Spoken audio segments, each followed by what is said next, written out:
বহু আন্দোলনের মধ্য দিয়ে এক বছর পার করেছে অন্তর্বর্তী সরকারের মাঝেই সংস্কার উদ্যোগ, অর্থনীতি পুনরুদ্ধার, বাজার নিয়ন্ত্রণে ব্যবস্থা নিতে হয়েছে। সবশেষ যুক্তরাষ্ট্রের সঙ্গে শুল্ক নিয়েও আলোচনায় সফলতা। এসব প্রশংসার দাবিদার উল্লেখ করে বিশ্লেষকরা বলছেন, সংস্কার প্রক্রিয়া চালিয়ে নিতে নির্বাচিত সংসদের হাতেই দ্রুত শাসনভার দেওয়া উচিত। তারা মনে করেন, নানা কারণে নষ্ট হওয়া জুলাই ঐক্য ফিরিয়ে আনা সম্ভব নয়। এইসব নিয়ে আলোচনা করতে আমাদের সাথে যুক্ত হচ্ছেন বিএনপির স্থায়ী কমিটির সদস্য হাফিজউদ্দিন আহমেদ। জনাব হাফিজউদ্দিন আহমেদ, আপনাকে স্বাগত। শুরুতেই যে বিষয়টি জানতে যাচ্ছি, অন্তর্বর্তী সরকার আজকে এক বছর পার করলো।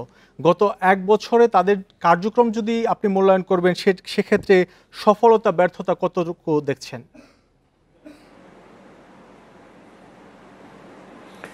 তাদের কার্যকাল সফলতা ব্যর্থতা দুটি মিলিয়েই ভালো মন্দ মিলিয়ে তারা চালাচ্ছেন। প্রথমত তাদের অর্থনীতির অবস্থা একটু নাজুক হয়েছে, যদিও তাদের এখন এই সরকারের আমলে আমাদের রিজার্ভ 33 বিলিয়ন, এটি একটি ভালো লক্ষণ। তবে কোনো বিদেশি ডাইরেক্ট ইনভেস্টমেন্ট এখন পর্যন্ত আসেনি। তবে দৈনন্দিন বাজার মোটামুটি স্থিতিশীল রয়েছে। এই মুহূর্তে সবজির দাম একটু বেশি, কিন্তু তবুও মোটামুটি জনগণের নাগালের মধ্যেই রয়েছে। আর একটু কম হলে আরো ভালো হতো। অপর যে জিনিসটি ব্যর্থতা বলে মনে হয় আমার, সেটি হলো যে আইন শৃঙ্খলা পরিস্থিতির ঘোরতর অবনতি হয়েছে, মবক্রাসি বেড়েছে এবং আইন হাতে নেওয়ার একটা প্রবণতা এক শ্রেণীর জনগণের মধ্যে দেখা যাচ্ছে, যেটি অত্যন্ত উদ্বেগজনক। পুলিশ বাহিনীর সংস্কার করা প্রয়োজন ছিল। বিগত শেখ হাসিনার সরকারের আমলে পুলিশ বাহিনী একটি দলীয় বাহিনীতে পরিণত হয়েছিল। আইন শৃঙ্খলা পরিস্থিতি ঘোরতর অবনতি ছিল, কথায় কথায় তারা মানুষ হত্যা করত, গুম খুন ইত্যাদি ছিল নিত্যদিনের ব্যাপার।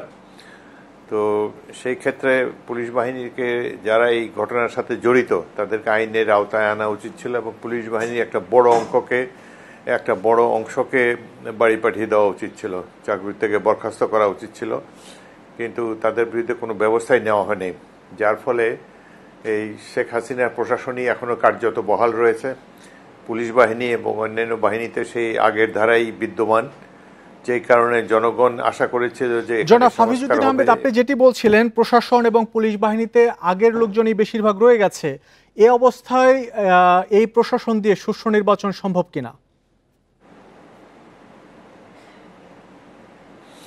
অসুবিধা হবে। যেমন স্বরাষ্ট্রমন্ত্রী বলেছেন যে র্যাবকে তারা নির্বাচনী কাজে ব্যবহার করবে না। আমরা বিএনপিতে যে পুলিশ কমিশন আমরা করেছিলাম, সেখানে র্যাবকে বিলুপ্ত করার জন্য আমরা সুপারিশ করেছিলাম। তবে এই সরকার তো বিলুপ্ত করেনি। এখন তারাই বলছে যে এই বাহিনীকে নির্বাচনী কাজে নিয়োজিত রাখা যাবে না। সুতরাং এই বর্তমানে যে পুলিশ বাহিনী আছে, এখানে তাদের উপরে আমাদের আস্থা কম। তবে হয়তো সামরিক বাহিনী থেকে সামরিক বাহিনীর সদস্যদেরকে বিভিন্ন কেন্দ্রে হয়তো নিয়োজিত করা হবে। তাদের কাছ থেকে আমরা ভালো দৃঢ় ভূমিকা আশা করি।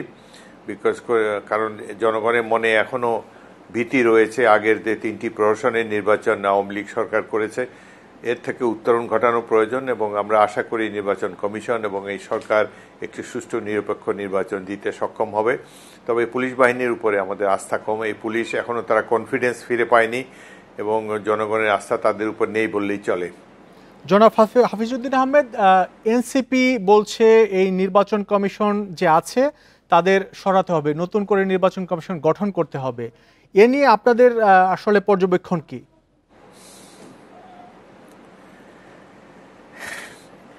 এই দলটি তো কিংস পার্টি, বর্তমান সরকারের সৃষ্ট একটি দল। এখনো রেজিস্ট্রেশনও তারা পায়নি, কিন্তু কথাবার্তা বলছে মনে হয় যেন 50 বছরের পুরনো দল। বাংলাদেশের রাজনীতি সম্পর্কে কতই না তারা অভিজ্ঞ।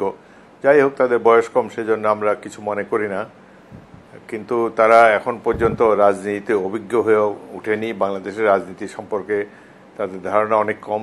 আন্দোলন করা এক জিনিস, আর রাষ্ট্র পরিচালনা করা সম্পূর্ণ অন্যরকম ব্যাপার। সুতরাং তাদের কথাকে আমরা খুব একটা গুরুত্ব দিচ্ছি না। নির্বাচন কমিশনকে আমাদের কাছে নিরপেক্ষই মনে হয় এবং তারা নির্বাচন পরিচালনা করার জন্য যথেষ্ট সক্ষম হবে বলে আমরা মনে করি। সুতরাং তাদের তো নিজস্ব গোলমালই অনেক রয়েছে। তারা কথায় কথায় কক্সবাজারে বেড়াতে যান, বিনোদন করতে যান, এবং গুরুত্বপূর্ণ দিনে তাদেরকে দেখা যায় না। সুতরাং তাদেরকে আগে ম্যাচুরিটি অর্জন করতে হবে, জনগণের কাছ থেকে আরও আস্থাভাজন হওয়ার জন্য তাদেরকে অনেক কর্মকাণ্ড করতে হবে এবং নিজেদের দল গোছানে মনোনিবেশ করতে হবে। আমরা চাই এই দলটি সফল হোক, এই দলেরও প্রয়োজন রয়েছে, কিন্তু তারা এই বর্তমান বিদ্যমান রাজনৈতিক পরিস্থিতিতে তারা অনেক ম্যাচিওর কথাবার্তা বলবে। জনাব হাফিজউদ্দিন আহমেদ, আপনি যে বিষয়টি বলছিলেন, আপনার মতো আরো কয়েকটি দলও অভিযোগ করছে অন্তর্বর্তী সরকার এনসিপি কে বিশেষ সুবিধা দিচ্ছে, আপনিও কি তাই মনে করেন? হ্যাঁ, এখন পর্যন্ত দেখছি তো দল এখন পর্যন্ত রেজিস্ট্রেশনই হয় নাই। তারা এখন পর্যন্ত তাদেরকে বিএনপিকে যে গুরুত্ব দেওয়া হয় মনে হয় তার চেয়ে বেশি গুরুত্ব তাদেরকে দেওয়া হয়। তো যাই হোক, সরকারের ভালো মন্দ মিশিয়ে এই সরকার, তবে তারা এই যে একটা দল সৃষ্টি করলো এই জিনিসটা জনগণের কাছে ভালো মনে হয় না। জনাব হাফিজউদ্দিন আহমেদ, আরেকটি বিষয় জানতে যাচ্ছি, এই সরকার নির্বাচনের রোডম্যাপ ঘোষণা করেছে, সামনে সুষ্ঠু নির্বাচন করতে চ্যালেঞ্জ কি কি আছে এই সরকারের? প্রথম চ্যালেঞ্জ হলো আইন শৃঙ্খলা পরিস্থিতিকে নিয়ন্ত্রণের মধ্যে রাখা। পুলিশ বাহিনীকে কার্যকর ভূমিকায় আমরা দেখতে চাই এবং তাদের মধ্যে আস্থার ঘাটতি আছে, তাদেরকে মধ্যে আরো কনফিডেন্স দেওয়া উচিত সরকারি কার্যক্রমে। পুলিশের মধ্যে তাদের অতীতে যেভাবে তারা নির্বাচন পরিচালনা করেছে তার থেকে বের হয়ে এসে একটি সুষ্ঠু নির্বাচনের জন্য তাদের মানসিকভাবেই তারা সুষ্ঠু নির্বাচন করার জন্য প্রস্তুতি তাদের মধ্যে নিতে হবে। দ্বিতীয়ত, এই আইন শৃঙ্খলা পরিস্থিতি ছাড়া এই যে এনসিপি যে মানে সরকার ঘেঁষা যে সরকারের সৃষ্ট যে রাজনৈতিক দল, এটি যাতে নিয়ন্ত্রণের মধ্যে থাকে, কারণ জনগণ নতুবা হতাশ হবে যদি এদেরকে এক্সট্রা কোনো সুযোগ সুবিধা দেওয়া হয়। এবং নির্বাচন বালচাল করার জন্য বর্তমানে ভারতে অবস্থানরত আওয়ামী লীগের নেত্রী পলাতক শেখ হাসিনা এবং অন্যান্য আওয়ামী লীগের যারা পালিয়ে রয়েছে সন্ত্রাসী বর্গ যারা এখন ভারতে অবস্থান নিয়ে আছে, নির্বাচনের আগে তারা দেশে প্রবেশ করবে এবং নানা ধরনের বিশৃঙ্খলা ঘটাবার চেষ্টা করবে। সন্ত্রাস এবং আওয়ামী লীগ দুটি সমর্থক এবং তারা চেষ্টা করবে নির্বাচনটি যাতে ব্যাহত হয় এবং বিশ্ববাসীর কাছে যাতে বাইরের পৃথিবীর কাছে গ্রহণযোগ্য যাতে না হয়। আরেকটি বিষয় জানতে যাচ্ছি, অন্তর্বর্তী সরকার নির্বাচনী রোডম্যাপ ঘোষণা করেছে, আওয়ামী লীগ এবং জাতীয় পার্টি এই দুই দলের নির্বাচনে অংশ নেওয়া ইস্যুতে আপনাদের অবস্থান কি থাকবে? আমরা মনে করি আওয়ামী লীগ তো অলরেডি নিষিদ্ধ করে দিয়েছে বর্তমান সরকার, সুতরাং তাদের আর নির্বাচনে অংশগ্রহণ করার কোনো সুযোগ নেই। নির্বাচনকে ব্যাহত করার জন্য কোনো ধরনের তৎপরতা যাতে তারা না করতে পারে সে ব্যাপারে সরকারকে সজাগ থাকতে হবে।